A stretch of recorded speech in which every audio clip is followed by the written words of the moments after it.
सबसे पहले तो सभी को नवरात्रों की ढेर सारी शुभकामनाएं। देवी माँ सबके घर में खुशियां ही खुशियां और बरकत ही बरकत देकर जाए।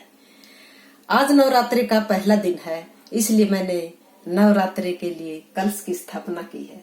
सबसे पहले मैंने माता की चौकी को सजाया है, फिर उसके ऊपर मिट्टी के कलश की स्थापना की है। फिर ये देखो मैंने आम के पत्ते और फिर नारियल और उसके ऊपर चुन्नी है। फिर मैंने माता की प्रतिमा के ऊपर चुन्नी चढ़ाई है। ये देखो, आगे से सही देखो।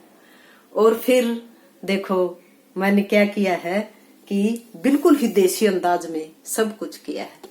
ये मैंने माता को, सबसे पहला दिन है, माता बहुत ही शांति प्रिय है तो उसको सफेद रंग ही पसंद होता है, इसलिए मैंने उनके भोग के लिए खीर बनाई है। और फिर मिट्टी का ही दिया है, ये देखियो पास से दिखा देती हूँ। ये देखो मिट्टी का दिया है और कुछ फ्रूट मैंने अर्पित किए हैं। सबसे पहला दिन होता है, उसमें मैया रानी को सब कुछ सफेद ही सफेद पसंद होता है, क्योंकि मैया रानी शांति प्रिय होती है और सफेद रंग है वो शांति का प्रतीक होता है। अब मैंने ये वीडियो इसलिए बनाई है कि मैंने मिट्टी के घट की स्थापना की है, वो सिर्फ कुछ देसी अंदाज में किया है। इससे मैया भी खुश होगी और देखने वाले भी खुश होंगे।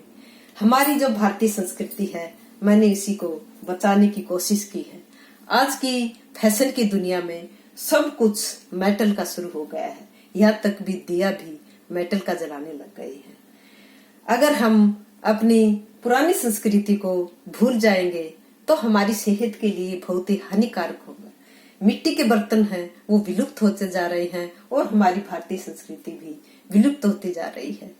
अरे बच्चों, अगर तुम इसकी तरफ थोड़ा सा भी ध्यान दे लोगे ना तो हमारी भारतीय संस्कृति है वो यूं की यूं रह जाएगी, शेष बच जाएगी।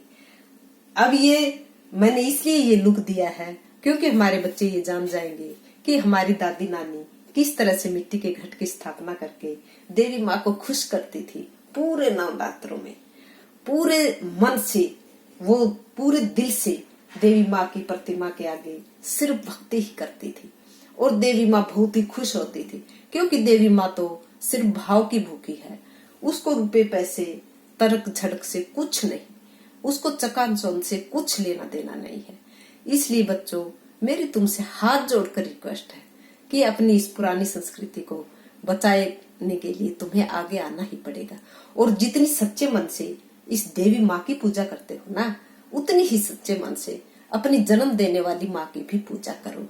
तुम्हें कभी भी जीवन में कष्ट नहीं होगा। अगर वीडियो अच्छी लगे तो लाइक करना मत भूलना और सब्सक्राइब करना तो बिल्कुल भी मत भूलना।